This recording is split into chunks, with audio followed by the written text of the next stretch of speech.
Today we're going to show you how to change the dual outlet water valve on your refrigerator. It's a really easy job. All you're going to need is a 1/4-inch nut driver, an adjustable wrench, and a sharp knife. Let me show you how we do it. Now before we begin this repair, the first thing we need to do is pull the fridge out far enough to disconnect the power supply. Simply just pull the plug. The next thing we would do is to turn off the water supply to the refrigerator and disconnect the inlet supply line. Next, we're going to remove the cardboard back cover. It's held in place with 1/4-inch hex head screws.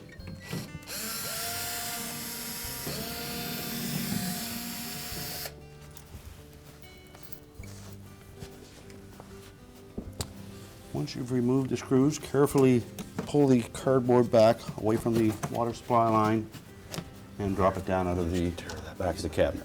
Now, the water fill valve is located in the right rear corner. So the first thing we're going to do is remove the inlet supply tube. You'll probably get some water come out of these lines, so you should have a container to catch any excess. We can discard the old piece.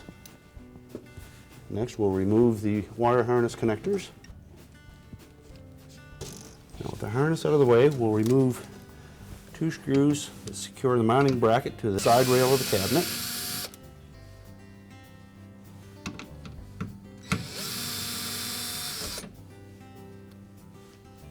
Now we can pull the valve assembly right out, and we'll disconnect the existing outlet water lines. And again, there may be some water in this tubing, so you may want to have something handy there to catch the excess. And we can discard the old valve. Now this model of a refrigerator, it would be very simple just to mount the valve in the same position as the original. Your model may not have had a vertically mounted valve, and if so, you'll need to refer to the installation instructions that came with the kit for alternate mounting. So we'll inspect the water lines, make sure that they're not cracked or frayed. If they are, we'll need to either cut a portion out of there. If it doesn't allow you a long enough piece, they do send you a couple of extensions that you can use. So we're going to install the larger water line on one side and the smaller 1/4-inch one on the opposite side. You can't interchange these, they'll only go one way.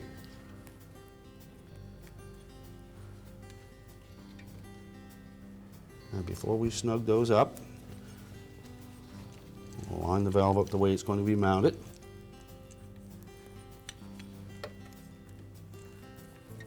And we'll connect the wiring harnesses to their appropriate sides. Again, there are 2 different sizes, so they'll only go on one solenoid each.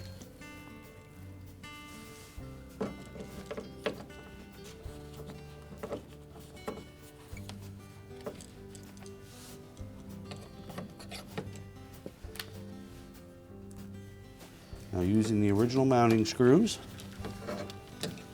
position the valve in place.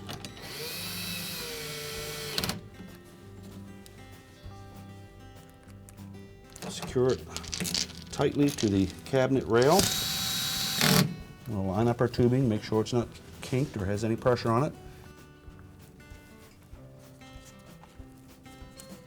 Then we can tighten those nuts up securely.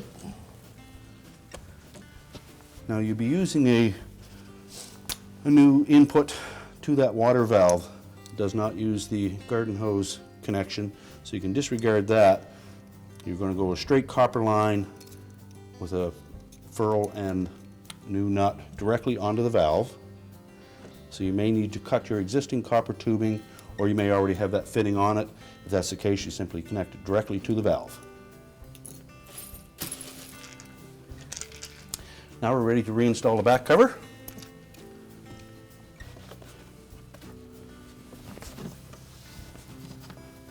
Tuck the top end in first.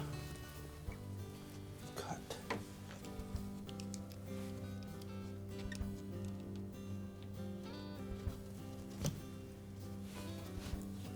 You may have to notch out around the connection for the valve. You simply just cut that cardboard and fit it in around it.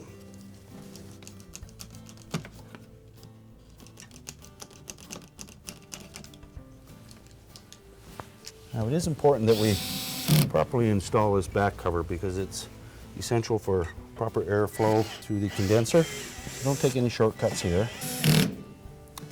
Now with the back cover installed, we're ready to reconnect the inlet water supply, turn the water on, make sure we have no leaks, then we can reconnect the power, and our repair is complete.